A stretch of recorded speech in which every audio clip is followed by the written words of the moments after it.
Tutupin kayak nggak ini apa suara.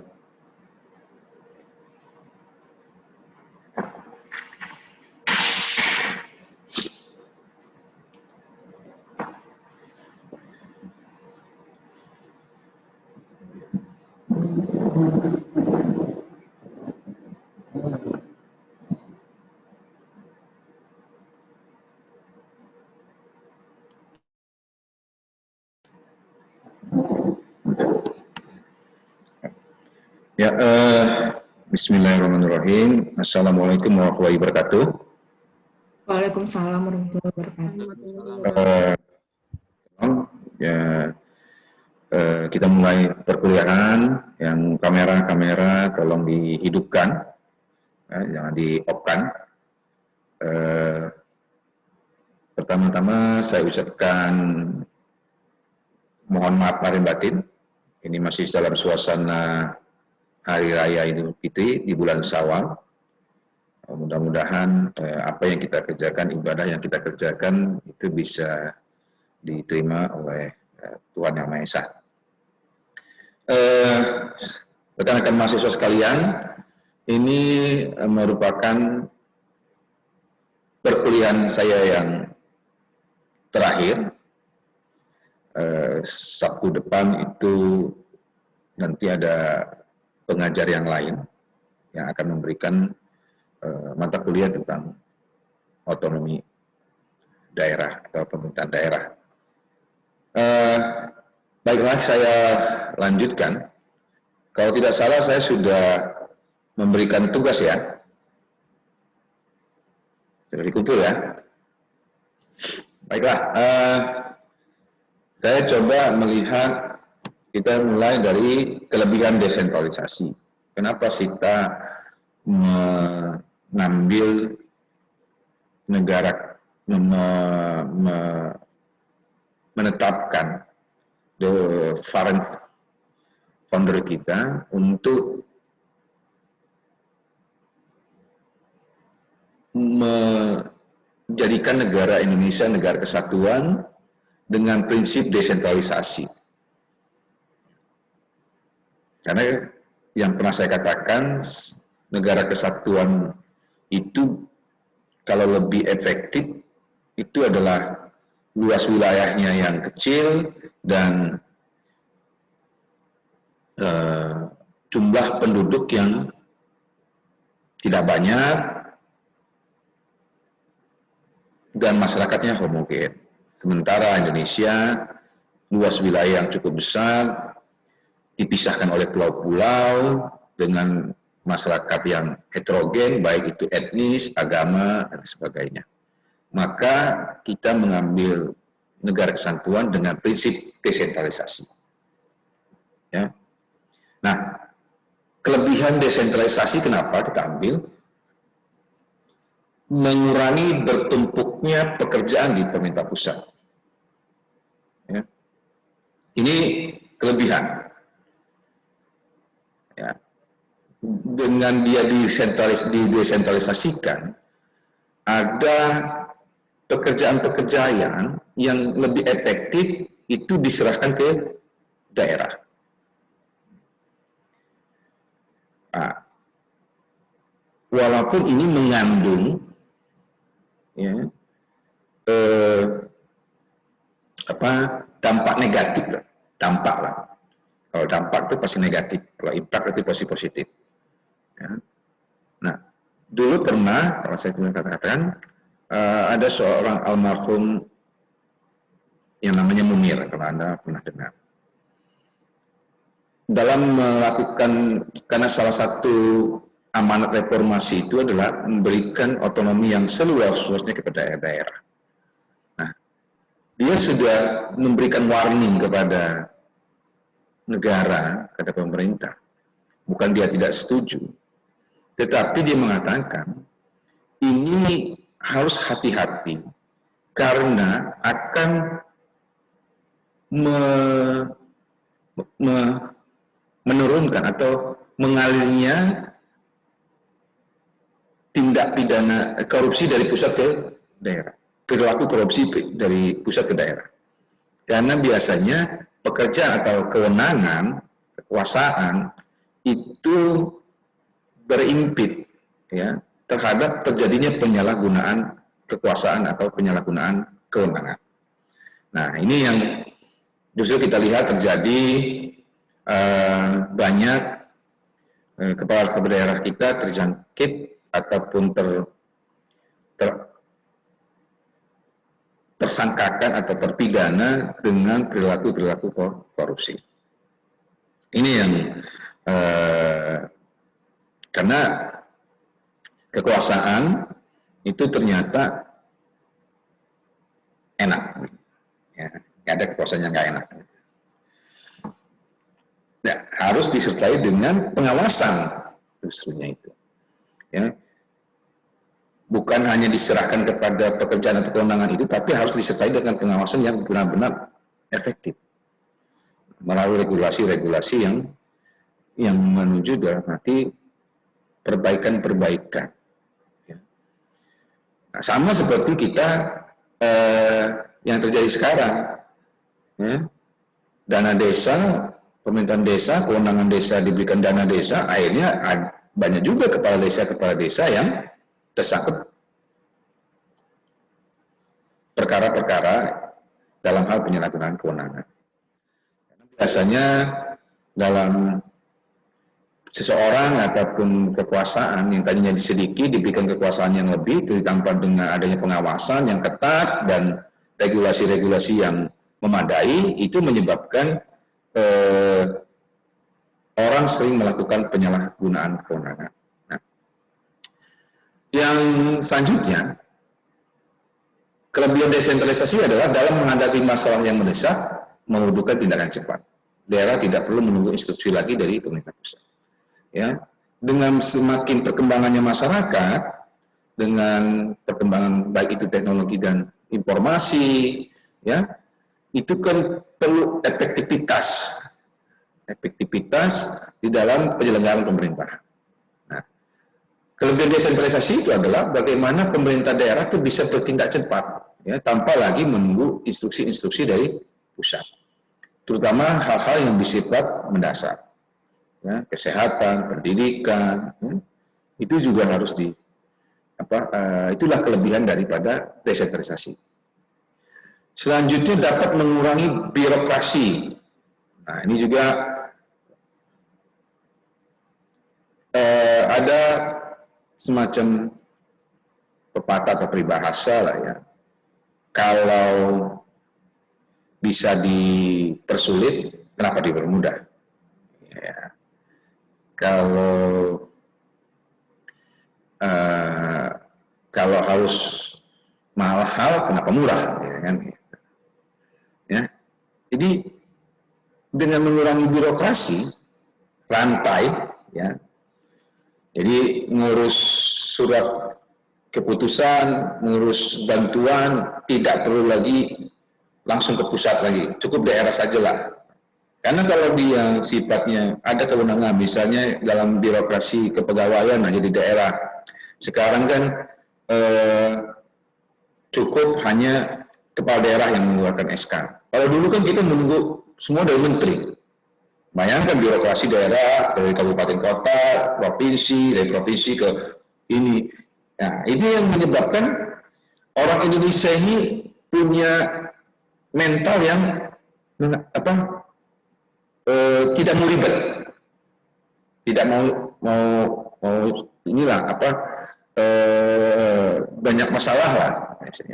Adalah kalau gitu bagaimana kalau bisa dipercepat dengan prosesnya ini hanya melakukan hal-hal yang melanggar undang-undang, melanggar peraturan, ya. Ini kan meja-meja ini harus jadi birokrasinya diperpendek dalam rentan, apalagi sekarang dengan era digitalisasi, baik perizinan, ya, sekarang udah harus bisa online, ya, udah ada standar pelayanan minimal, ya. Ini dalam rangka mengurangi birokrasi-birokrasi yang ternyata tidak efektif, justru menimbulkan praktek-praktek atau praktek-praktek KKN. Ya. Nah, Yang selanjutnya dapat diadakan pembedaan, diferensiasi dan pengkhususan yang berguna bagi kepentingan tertentu. Ini juga dengan adanya desentralisasi, kita harus bisa membedakan kewenangan apa yang menjadi daerah dan kewenangan apa yang menjadi kepentingan pusat. Dan juga kita bisa melihat ada kewenangan khusus atau daerah-daerah yang khusus ya, yang membedakan perlakuannya dengan daerah-daerah yang lain. Nah, ini yang kelebihan desentralisasi. Selanjutnya, mengurangi kewenangan dari pemerintah pusat. Ya, ini juga kelebihan desentralisasi. Ya, karena yang tahu ada dengan kalau misalnya sistem sentralisasi, ya, ini bisa menyebabkan terjadinya penyalahgunaan kewenangan, ya, sehingga bertindak sewenang-wenang karena kekuasaan menumpuk. Nah, ini fitrah manusia lah ya. Manusia itu kalau dia diberikan kekuasaan yang lebih, pasti dia akan melakukan tindakan sewenang-wenang. Ya. Maka perlu kewenangan itu diserahkan atau dibagi, ya, sehingga tidak menumpuk kepada satu orang ataupun satu institusi, supaya pelayanan atau penyalahgunaan kewenangan ini bisa dapat pelayanan baik dan dapat tidak bertindak yang sewenang-wenang. Ya. Ya. Selanjutnya melatih rakyat untuk bisa mengatur urusannya sendiri. Rakyat dalam arti ini daerah, ya, bisa mengatur. Karena kenapa yang tahu kebutuhan maupun keperluan ataupun ini adalah masyarakat daerah. Jadi sifatnya bottom up, bukan lagi top down. Ya. Nah, yang paling penting adalah meningkatkan partisipasi masyarakat terhadap kontrol masyarakat setempat. Nah, tapi dalam praktek mungkin dalam era-era reformasi pertama kita bisa melihat bagaimana kontrol masyarakat terhadap pemerintahan daerah ini sangat ketat sekali. Benar-benar murni dilakukan kontrol masyarakat. Pada waktu itu memang ada euforia semacam kebebasan masyarakat untuk mengontrol pemerintah, terutama pemerintah daerah. Tetapi yang selanjutnya, kontrol-kontrol masyarakat ini semakin berkurang. Karena memang sistem politik kita sendiri yang menyebabkan kontrol masyarakat ini semakin turun, ya, bukannya semakin meningkat. Karena mungkin kontrol-kontrol masyarakat ini dilakukan terhadap penyelenggaraan pemerintahan, itu ternyata tidak ada efek yang baik atau efek yang ini terhadap penyelenggaraan pemerintahan yang baik dan benar. Nah, inilah kelebihan desentralisasi. Ya, kenapa kita milih desentralisasi? Walaupun dalam prakteknya ternyata sudah mulai ya dengan undang-undang yang baru, undang-undang yang ini, apalagi dengan undang-undang Cipta Lapangan Kerja, itu kesan sentralisasi dari kembalinya desentralisasi itu semakin kencang, ya, semakin ini bahwasanya di mana urusan-urusan tertentu yang tadinya diserahkan ke daerah itu mulai sedikit-sedikit ditarik kepada pemerintah pusat. Nah, inilah ya, kalau Anda pernah baca ataupun ingin baca bahwasanya ada buku dari Prof. Bagirmanan itu mengatakan adanya semacam pasang surut otonomi daerah. Kadang-kadang bandulnya ke pusat, kadang-kadang bandulnya ke daerah. Ya, ini memang Indonesia ini terkenal ketidakkonsistenan. Ya. Ketika angin berembus untuk daerah, baru ke daerah. Tapi ketika ke daerah sudah mulai diambil lagi, gitu kan. Nah, inilah politik desentralisasi. Ya. Jadi kesannya lah daerah kalau dikasih urusan malah nggak benar gitu ya, pusat lagi kan. Maka tapi sebenarnya bukan kita harus menarik ke kewenangan itu, tapi bagaimana pengawasan terhadap desentralisasi itu yang efektif. Artinya pemberian pembinaan kepada daerah itu penting sekali, ya, yang dilakukan oleh pusat. Jadi desentralisasi ini bukan lepas tanpa pembinaan, tetapi juga menyangkut juga pengawasan yang baik oleh apa, pemerintah pusat dalam arti negara. Selanjutnya,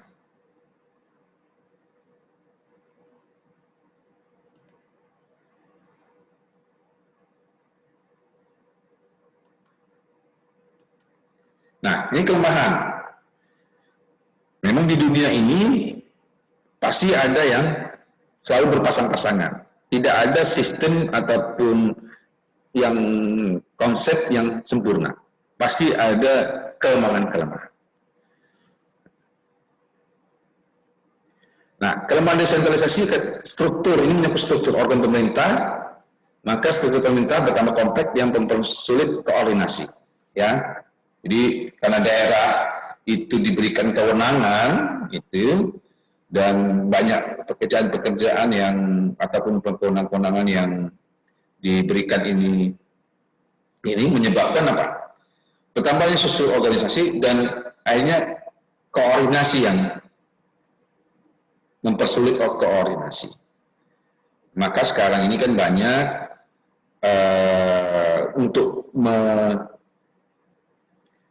memperkecil kelemahan-kelemahan desentralisasi ini sudah banyak sistem ataupun konsep yang diterapkan di pemerintah daerah seperti pelayanan satu atap, ya, terutama perizinan.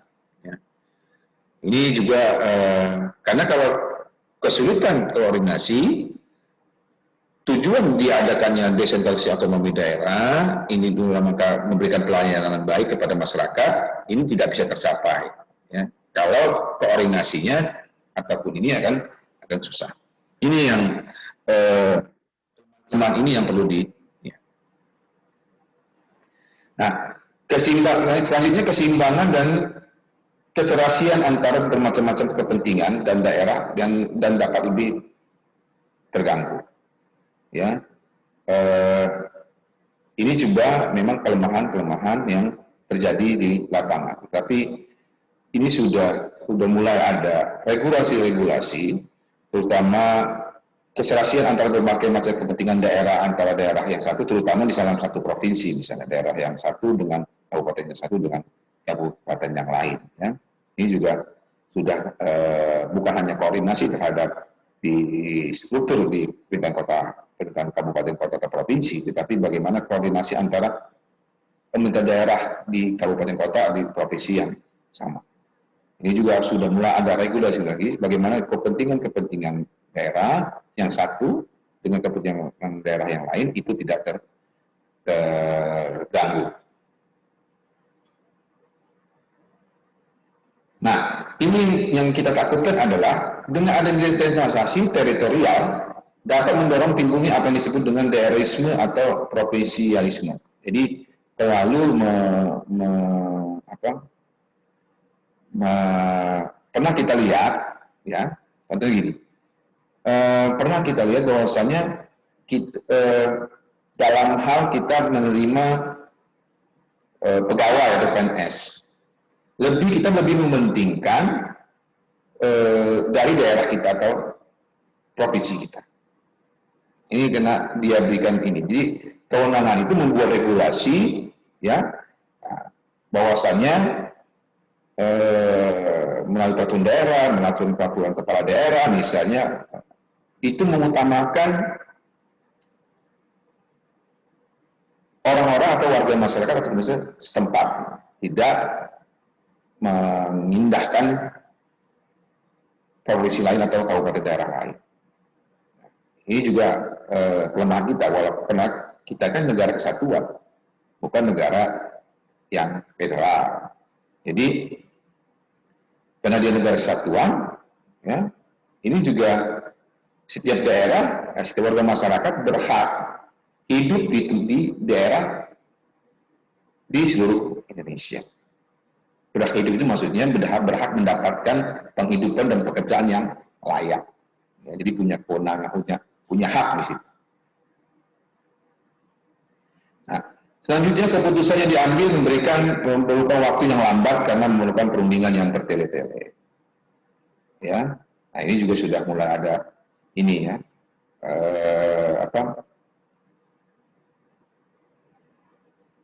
perbaikan-perbaikan ya. Ya.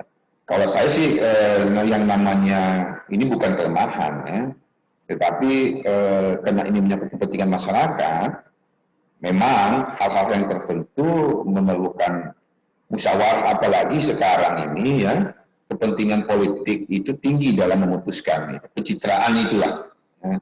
Karena dibawa ke pencitraan, tidak ada kepala daerah yang berani mengambil kebijakan yang strategis, dia takut kenapa cepat atau apa gitu, takut karena itu tadi ya,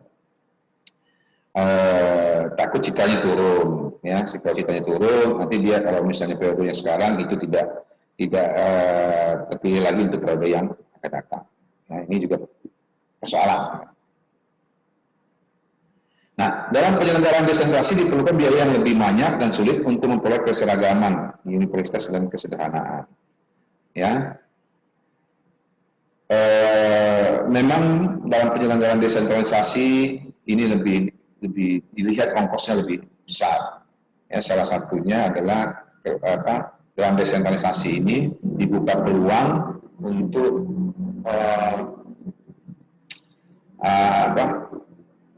membuka wilayah ataupun memperluas jadi berdirinya kabupaten kota atau provinsi.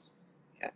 Sementara mungkin provinsi atau kabupaten kota ini itu sumber pendapatan asli daerahnya yang membantu untuk membangun daerah tersebut adalah sangat kecil. Ini yang menjadikan kelemahan desentralisasi. Ya. Walaupun sekarang sudah ada yang namanya moratorium pemekaran wilayah. Ya. Oke, kita lanjutkan.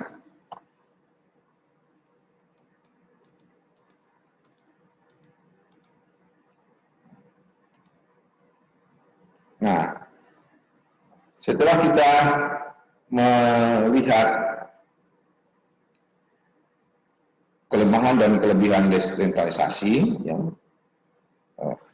saya mungkin ngajar sampai jam 10.30 ya, karena saya langsung ngajar di S3, karena jamnya bersamaan, hampir bersamaan lah, katakan gitu.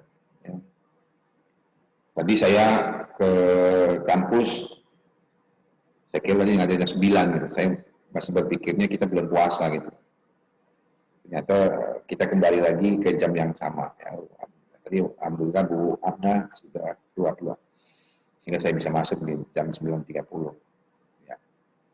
Kita optimalkan sampai bahan apa ya, nanti mungkin dilanjutkan oleh pengajar yang selanjutnya tentang otonomi daerah.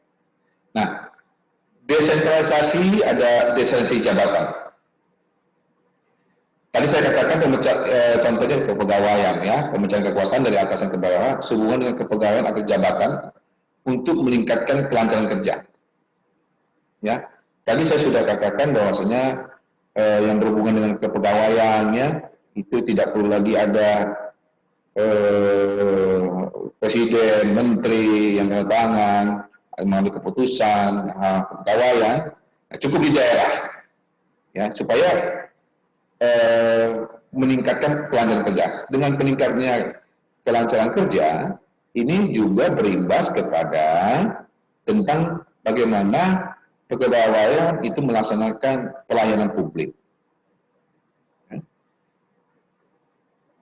Pelayanan publik ini sangat penting, ya, karena itu menyangkut kepuasan masyarakat, ya, bagaimana negara itu hadir atau pemerintah itu hadir, terutama di dalam permasalahan-permasalahan yang berhubungan dengan masyarakat daerah.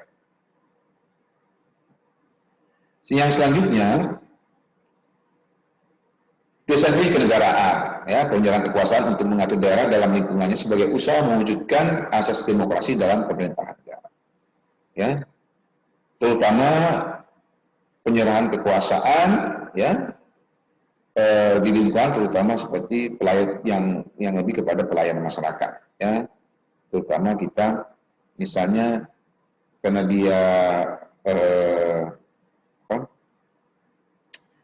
yang berhubungan dengan perda misalnya, kan kalau dengan otonomi kalau sebelum reformasi kita belum banyak, bahkan tidak ada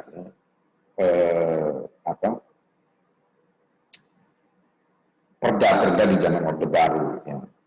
Perda-perda ini sedikit sekali, ya.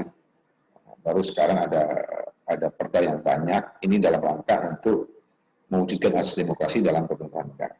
Bagaimana pelibatan masyarakat melalui perwakilan itu sangat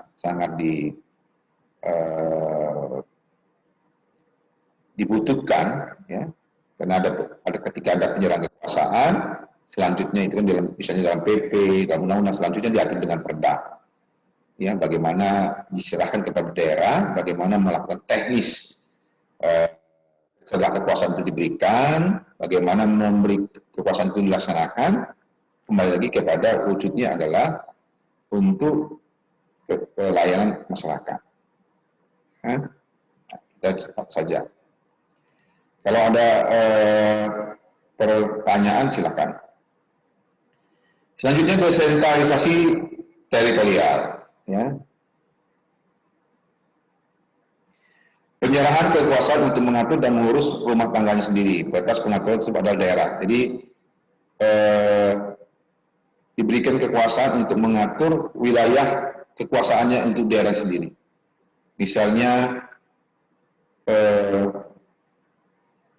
kabupaten kota, dia menerapkan tentang yang paling sederhana saja lah, yang contohnya perda tentang kawasan bebas rokok, ya. Itu karena ini kesehatan, ya, dan daerah itu ternyata penting itu sekali, maka diberikan kekuasaan itu dia diatur dengan peraturan daerah atau dilimpahkan lagi nanti kepada peraturan kepala daerah. Selanjutnya desentralisasi fungsional. Jadi pelimpahan kekuasaan untuk mengurus fungsi-fungsi tertentu. Ini juga tapi belum banyak ini yang dilimpahi dengan desentralisasi fungsional, ya. Contoh pelimpahan kekuasaan untuk mengatur dan mengurus fungsi-fungsi tertentu, ya. Ini belum banyak diatur fungsi apa saja yang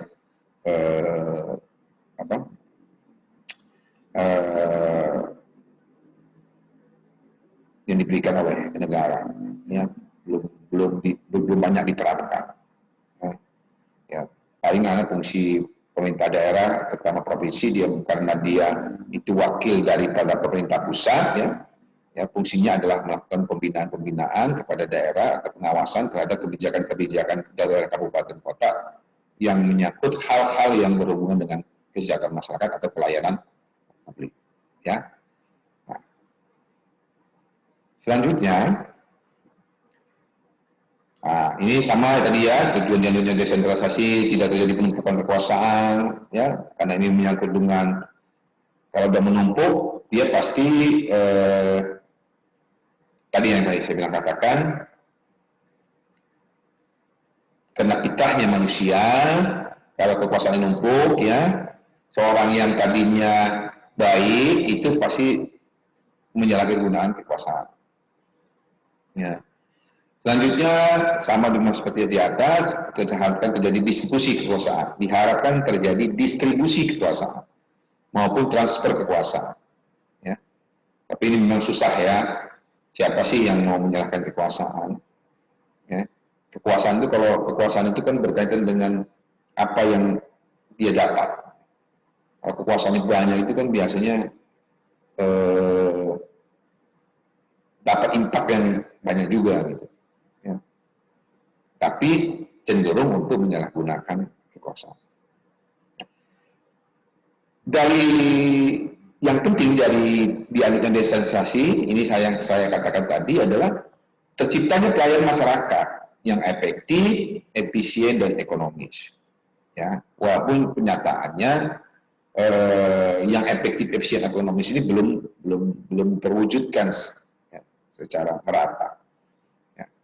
Nah, terwujudnya pemerintahan demokratis ini sangat penting, ya, democratic government, di mana pelibatan masyarakat itu sangat penting.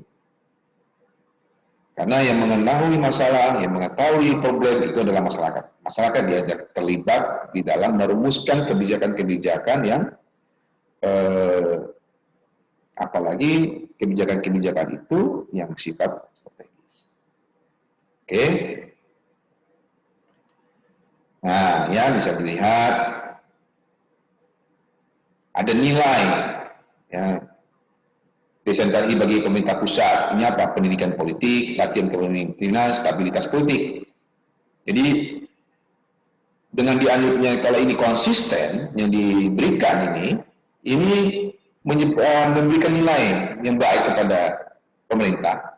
Dia berikan pendidikan politik kepada masyarakat. Pendidikan politik ini bukan berarti dalam kekuasaan, tetapi bagaimana memberikan pendidikan politik, apa yang menjadi tanggung jawab masyarakat, apa yang menjadi tanggung jawab pemerintah daerah. Ya, ini yang dimaksud dengan pendidikan politik.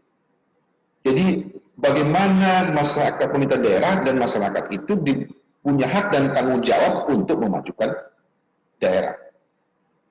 Nah, outputnya yang paling penting adalah tadi kesejahteraan masyarakat.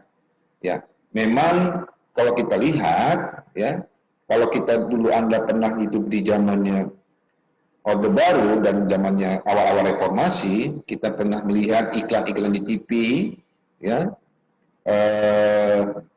almarhum kalau nggak salah Basuki pada waktu itu, oh dia mau kembali ke iklan itu kembali ke daerah karena daerah ini sudah diberikan otonomi daerah. Di impian masyarakat ini adalah dengan otonomi daerah ini masyarakat menjadi sejahtera. Ya. Walaupun sebenarnya ada daerah-daerah ketika dibuka otonomi daerahnya diberikan pemerintahan sendiri itu bisa menyebabkan justru bukannya naik ya, tapi ada yang miskin. Nah, ini juga latihan kepemimpinan. Nah, Anda lihat ya, Presiden Jokowi itu lahir dari kabupaten kota. Ya. Kenapa? Ini kalau dulu kita orang daerah itu kecil kemungkinan kalau nggak ke pusat, ya, bermain di pusat itu tidak mungkin jadi pemimpin. Kalau sekarang yang dilihat selain Jokowi, survei-survei kepemimpinan di ini bukan Jokowi ya, ada seorang wali kota bisa jadi menteri. Nah sekarang ini survei-survei kepemimpinan itu banyak diisi oleh kepala daerah yang berhasil melakukan, di tanda kutip dikatakan berhasil dalam melakukan penyelenggaraan pemerintah daerah. Ini sangat penting. Bagaimana kepemimpinan itu melalui proses, bukan melalui yang serba instan. Maaf kalau dulu orang mau jadi pemimpin itu cuma beberapa jalur, ya. Kalau menjadi kepala daerah, kabupaten kota, provinsi ataupun itu dulu zaman Orde Baru, kalau nggak lewat Partai Golkar, lewat yang namanya ABRI ya, gitu. Ya. Nah inilah yang terjadi sekarang. Semua melalui proses, melalui tahapan-tahapan. Pemimpin itu tidak muncul seketika, tapi pemimpin itu melalui proses. Ya. Mungkin Anda lihat, oh ada pemimpin yang seketika muncul, tapi berbeda ketika pemimpin itu prosesnya instan dengan proses pemimpin yang itu mulai tahapan, itu berbeda sekali di dalam hanya orang-orang tertentu yang punya kelebihan tertentu yang tidak melalui proses dia bisa menjadi pemimpin dan dia berhasil. Tetapi pemimpin yang berhasil rata-rata adalah pemimpin yang melalui proses-proses tahapan-tahapan. Karena itu alamiah sih Pak. Karena dia sudah melalui berbagai persoalan. Nah, yang selanjutnya ini stabilitas politik. Ini penting sekali. Bagaimana kita akan membangun suatu negara kalau stabilitas politik kita ini ya, ada daerah yang stabilitas politiknya sangat ini sekali ya. Kalau stabilitasnya politiknya enggak, ini bagaimana? Terutama kita mendatangkan investor dari luar. Orang mau menanamkan usahanya, kalau stabilitas politiknya itu tidak baik, bagaimana dia akan menerapkan apa menginvestkan dananya ataupun modalnya, jangankan untung malah rugi. Gitu ya. Karena stabilitas politik ini penting. Orang melakukan invest itu adalah stabilitas politik yang sangat penting. Ya, kalau kita lihat contohnya lah, stabilitas politik, keamanan juga. Ya. Contoh yang paling sederhana saja. Kalau dari segi ini berkaitan dengan stabilitas keamanan ya misalnya. Stabilitas keamanan ya, kerawanan lah ya. Kenapa Bali misalnya itu orang menjadi tujuan wisata yang sangat banyak. Kenapa Lampung enggak, padahal pantai Lampung enggak kalah dengan Bali sebenarnya. Ini apa? Ini penting karena kerawanan stabilitas keamanan di Bali itu stabil, tidak banyak ini. Tapi kalau masuk di Lampung, ya begalannya masih ini ya, sama orang Indonesia aja ini, apalagi sama orang luar kan. Nah inilah yang sangat penting sebenarnya. Stabilitas. Nah, bagaimana nilai destinasi bagi Pemda? Kualitas politikal ini tinggi sekali ya. Tadi sudah saya sebutkan. Karena dia memberikan pendidikan politik, masyarakatnya melek politik, sehingga kualitas pendidikan politiknya tinggi. Nah, tanggung jawab lokalnya juga, daerah juga, tanggung jawabkan juga. Responsibilitas juga sini, ya. Ini yang nilai-nilai yang didapat dari dua sisi. Di pemerintah daerahnya mendapatkan nilai yang 3 nilai ini, sementara di pemerintah pusatnya mendapat nilai yang ya. Nah, selain desentralisasi, kita mengenal namanya dekonsentrasi. Dekonsentrasi ini hampir bahasanya halusnya daripada sentralisasi. Jadi Anda bisa lawannya dekonsentrasi, selain lawannya desentralisasi, selain sentralisasi ada dekonsentrasi. Ini penghalusan saja.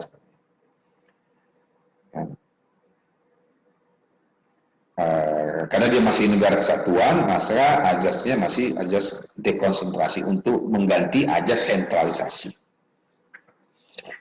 Nah, dekonsentrasi ini perintah undang dari alat kelengkapan negara tingkat lebih atas kepada bawahnya guna melancarkan pekerjaan di dalam melaksanakan tugas pemerintahan.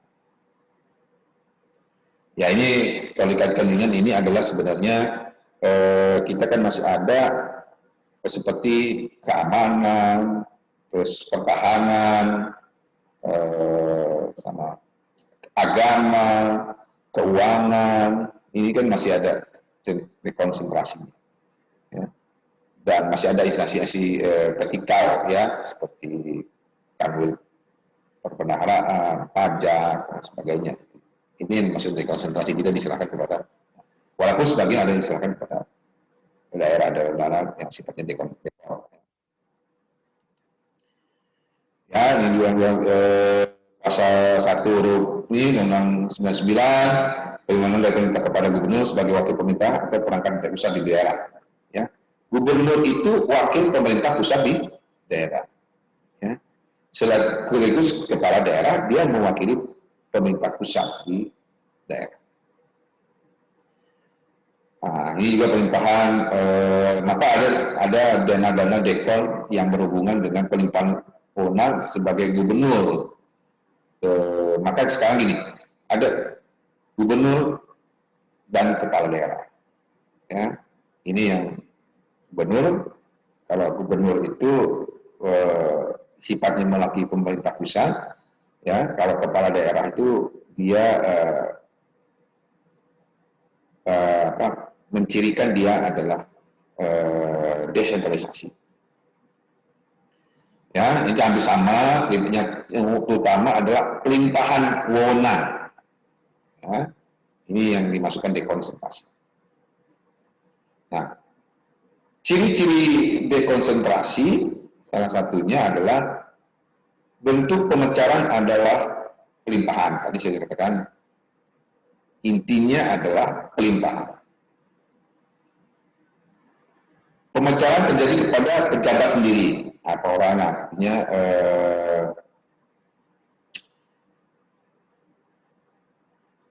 gubernur ya, eksekutif daerah. Jadi, kalau bupati kepada bupati dan wali kota itu bukan pejabat wakil pemerintah pusat, tapi yang diserahkan adalah gubernur. Yang dipencarkan bukan urusan pemerintahan, tetapi wewenang untuk melaksanakan sesuatu. Jadi bukan urusan pemerintah, tetapi melaksanakan sesuatu. Tadi sebenarnya gubernur sebagai wakil pemerintah pusat melakukan pengawasan dan pembinaan terhadap pemerintah daerah. Ya, tapi bukan untuk urusan pemerintahan, tapi melaksanakan pengawasan terhadap pembangunan ataupun penyelenggaraan pemerintahan kabupaten kota. Ya, contoh misalnya kemarin kita pernah mendengar atau pernah menyaksikan robohnya pembangunan di Citraland. Ya. Nah, itu kan sebenarnya wewenang kabupaten kota, wewenang Kota Bandar Lampung dalam urusan perizinan dan sebagainya. Nah, karena ini menyangkut hidup orang, masyarakat, nah, gubernur selaku pemerintah pusat itu punya kewenangan untuk melakukan pengawasan, terutama dalam hal pembangunan. Ya, ini penting sekali. Nah, yang dilibatkan tidak menjadi urusan rumah tangga sendiri. Ini penting juga. Ya. Nah, selanjutnya keuntungan dekonsentrasi adalah mengurangi keluhan-keluhan daerah. Ya.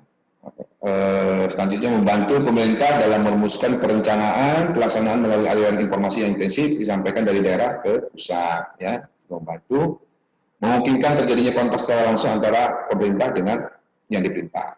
Ya, ini yang penting, hubungan antara pemerintah dengan warganya ini sangat penting.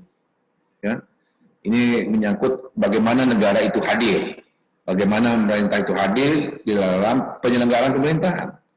Ya, karena fungsi pemerintahan itu sendiri sebenarnya kalau kita bicara birokrat ataupun yang internal itu filosofisnya adalah pelayan masyarakat, ya, bukan minta dilayani, gitu. Kan tapi konsepnya seperti itu ya dalam praktek, tapi rata-rata perintah daerah itu internal itu biasanya sifatnya mau dilayani lah, ya, bukan melakukan pelayanan. Merubah perilaku itu kan bukan yang mudah ya, tapi itulah fungsi hukum. Fungsi hukum itu kalau Anda pernah baca Roskopon selain juga untuk melakukan ini adalah dia melakukan perubahan dari terutama perilaku ya, dari masyarakat yang tertib tidak tertib menjadi masyarakat yang tertib. Ya, apa namanya itu social engineering. Nah, ya, karena hukum itu sistem itu harus bisa merubah perilaku dari masyarakat yang tidak tertib, masyarakat yang kacau, ya, menjadi masyarakat yang tertib, masyarakat yang aman, masyarakat yang damai. Ya.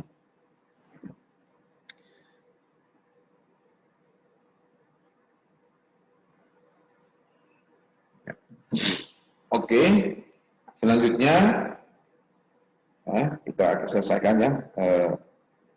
Nah, bagaimana hubungan desentralisasi dan dekonsentrasi? Nah, tadi pertama dekonsentrasi hakikat sama dengan sentralisasi. Hal ini disebabkan keduanya mengandung pemecahan. Ya. Kedua, dekonsentrasi hakikatnya merupakan subsistem desentralisasi. Ya. Karena desentralisasi bersifat kenegaraan, sehingga penyelenggaraan desentralisasi merupakan bagian dari organisasi negara dan menunjuk tatanan penyelenggaraan negara. Dengan desentralisasi bersifat kepegawaian, ya, hierarkis maksudnya gitu ya. Nah, ini hubungannya ya. Jadi dekonsentrasi itu merupakan sistem daripada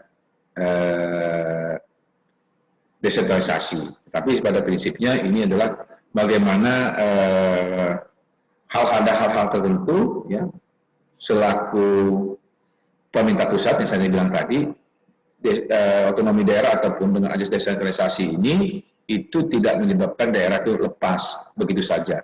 Dengan adanya dekonsentrasi itu menyebabkan bagaimana pemerintah pusat masih bisa mengontrol, bukan mengontrol artinya melakukan ini ya, tapi melakukan pengawasan. Jangan sampai otonomi daerah atau kewenangan yang sudah diserahkan ke daerah ini menjadi tidak efektif, menjadi tidak efisien, bahkan tujuan yang ingin tercapai adanya pelayanan masyarakat, kepuasan publik itu tidak tercapai. Ini maka dibutuhkan dekonsentrasi. Ya. Nah ini selanjutnya lewatkan saja ini. Nah, dan selain lawan daripada desentralisasi, saya katakan ada namanya sentralisasi. Ya, kalau sentralisasi pemusatan, desentralisasi pemusatan. Ya, walaupun dia kesannya ini pemusatan, ada juga kelebihan-kelebihan desentralisasi. Menjadi landasan kesatuan kebijaksanaan lembaga atau masyarakat. Mencegah nafsu memisahkan diri dari negara dan meningkatkan rasa persatuan. Nah, ini kelebihan daripada desentralisasi, ya, terutama yang tadi potensi masyarakat itu pindah atau mendirikan daerah atau mendirikan negara itu bisa diperkecil kalau kita sifatnya desentralisasi. Tapi nanti kita lihat banyak juga kekurangan-kekurangan desentralisasi, ya. Meningkatkan rasa aman dalam persamaan dalam perundang-undangan, pemerintahan dan pengadilan, ya. Terdapat hasrat lebih mengutamakan umum daripada kepentingan daerah. Ini. Makanya tadi ada dekonsentrasi. Sentralisasi meletakkan dasar kesatuan politik masyarakat, ya. Nah, kita selesaikan sampai dengan memperkokoh kesatuan, mendorong kesatuan dalam pelaksanaan hukum ininya, ya. Membawa kepada penggalangan kekuatan. Nah,